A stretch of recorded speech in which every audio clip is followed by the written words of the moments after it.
Morning everyone and welcome to Rad Chat. My name's Jo McNamara and I'm joined by a fellow host, a very tired fellow host, Norman Jock Anderson. Hi everyone.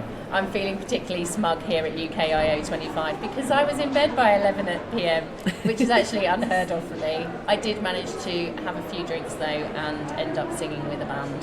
So I got sent a video of you. Oh, fabulous. I'm so glad. I'm so glad that's out there. But yeah, good fun. Anyway, we are joined by another incredible guest. Would you like to introduce yourself, please? Yeah, I'm Amy Vannais-Robinson and I work at the Society of Radiographers as the Digital Projects Officer. So, Digital Projects Officer, that sounds very exciting. What is it? So it's a new role. I actually have been working in the events team for about nearly 9 years at the Society. And then this role was created as a secondment for 2 years because lots of projects were going on within the organisation. And it's a kind of role working across the different teams, so mainly in digital. We've got our tech roadmap with lots of projects coming up on that, but also to work across the professional and educational team on a project with NHS England and just where basically across the organisation helping where I can. How do members get to feedback to you about what to look at, what to do, like what projects? So there's probably lots of. So I'm still saying. So I worked in events, but I'm here today, still attending events. So at UKIO and other events, they can come and give us feedback on the stand.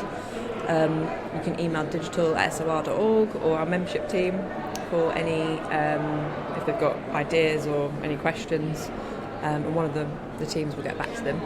Amazing. But yeah, always come and talk to us at events, and we're happy to help. You're very approachable, aren't you, as an organisation, which Yes. I always think is great. And there's always lots of you that attend these events, so there are enough people to kind of filter out and actually engage with the members, which is always good. Yes, yeah, and that's a big part of what we want to be, present at events and feel like members and non-members can come and talk to us and find out more. So tell us a little bit about the NHS projects. So it's actually come to an end now, but it was a project that was run over a year, and we were offered a contract by NHS England that had 7 work streams, and then that was split into 26 different projects. That's a lot of projects for a short period of time, isn't it? Yeah, so we had an external project manager who was kind of looking after it. It wasn't me, oh my God. And then I was supporting internally with the comms and bits and pieces. But yeah, it was a really great project to work on, working with all our officers in the professional and educational team.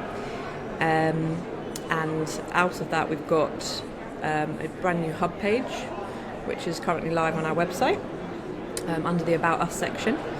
Which we'll also link to the show notes on this podcast episode as well. Brilliant. And there you can find out about all the work streams and all of the resources that have come out of those work streams. So they're all linked individually under the work stream headers.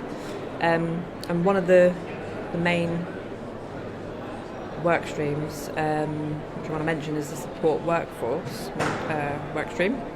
We've actually created a whole new separate hub page on the website, which is really showcasing what support workers do, or if you're a support worker and you want to find out like the next pathway to go down. It's a great kind of place to start, and then we've kind of branched it out into the different areas for members and people who aren't members, who might be support workers. So yeah, that will be coming out soon. We're hoping to launch that in the next couple of weeks. So yeah, look out for information on socials for that. And once you've finished this role, what then? Do you go back into events? So I'm hoping that I would stay in the role. So I've been really enjoying it. It's been nearly a year in the role already. Time's flown. So another year of this comment, but yeah, I'd really like to stay in the role and continue working on a number of projects in the organisation. Yeah, I love events, but it's been nice to do something a bit different. Yeah. Yeah. I bet use my skills I was in a going to different say, way. has it been a steep learning curve just in terms of like the content you're engaged with from a digital perspective? Yes, you kind of get a bit. You kind of